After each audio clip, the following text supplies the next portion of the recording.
Good morning, everyone. Some time ago, a brother priest of mine was giving a homily. He was really getting into it, too. He was getting excited, animated. He started moving his arms all over the place, going crazy with them like he tends to do. And then at one point during his exceptionally long homily, because you know how some priests get, he accidentally makes a swiping gesture, and all of his notes tumble to the floor. So he goes down from the ambo, he picks them up, gathers them, comes back up, starts tapping them together, says, okay, now where was I? Without missing a beat, someone in the front row shouts out, "Somewhere near the end, Father." Now, we're nowhere near the end of my homily, but we are at the end of the liturgical year. Every last Sunday of the liturgical year, we celebrate a great solemnity in the church, the feast of Jesus Christ, King of the universe.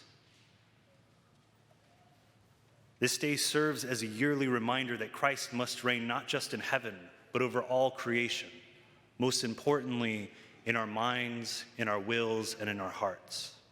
He must reign in our minds so that we can think like him. He must reign in our wills so we can act like him. And he must reign in our hearts so that we can love like him. This is not easy to do. But that's exactly what Christians have been trying to do for the last 2,000 years. There's one example I want to share with you, and many of you have probably heard this story of this saint many times, but it's St. Thomas More. And so if you have heard it, tough, I'm going to tell it to you again. St. Thomas More is a patron saint of lawyers, politicians, civil servants, and a list of other things.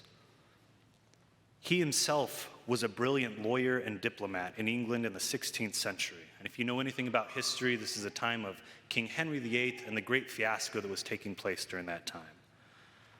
But at some point during Thomas's career, he was noticed by King Henry. And two of the things actually that King Henry noticed is that Thomas More had this profound devotion to the crown and to his country, which is patriotism, an authentic form of patriotism. However, because of those two qualities, King Henry VIII elevated Thomas More to the position of Lord Chancellor, which is a huge, high, prestigious role in England.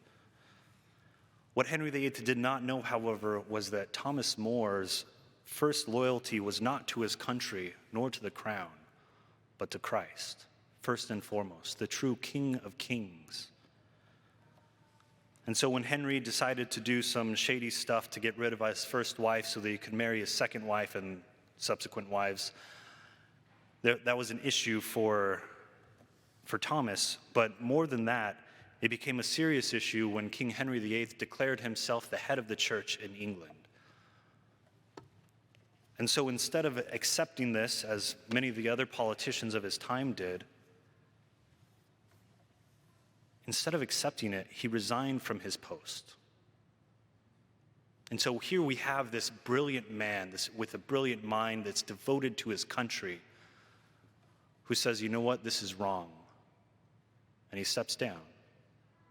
And so because of this, his life is completely flipped upside down. So it's very much the exact opposite of a rags to riches kind of story.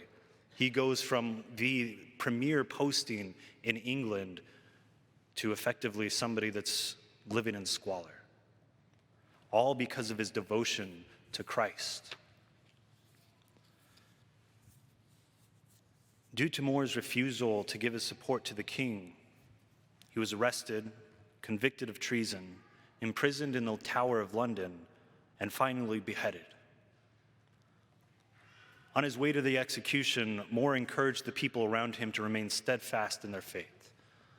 He was the one heading to the gallows, and everyone else was standing as crowds along the way, and he was encouraging them, trying to uplift their spirits as if they were the ones being executed.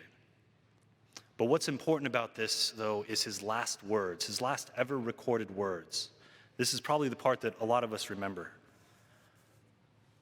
But he said, "I die the king's good servant, but God's first.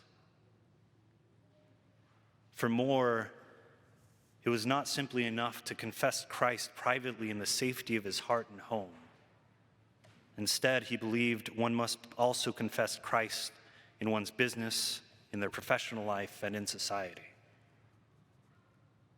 Even if that means that we lose everything. For Thomas More, Christ really was King of the universe. He was the King of all kings. And so he could not condone what King Henry VIII was doing.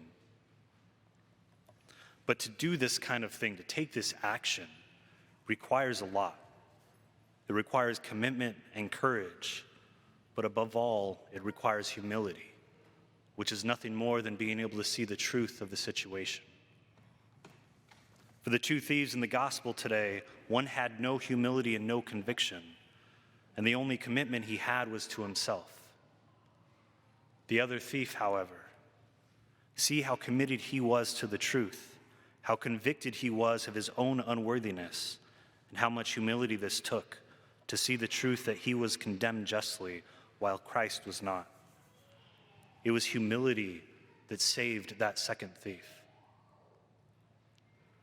My brothers and sisters, today is Solemnity of Christ the King. It serves to remind us that Christ is King of all creation, and most importantly, needs to be King of us, of our minds, our wills, and our hearts.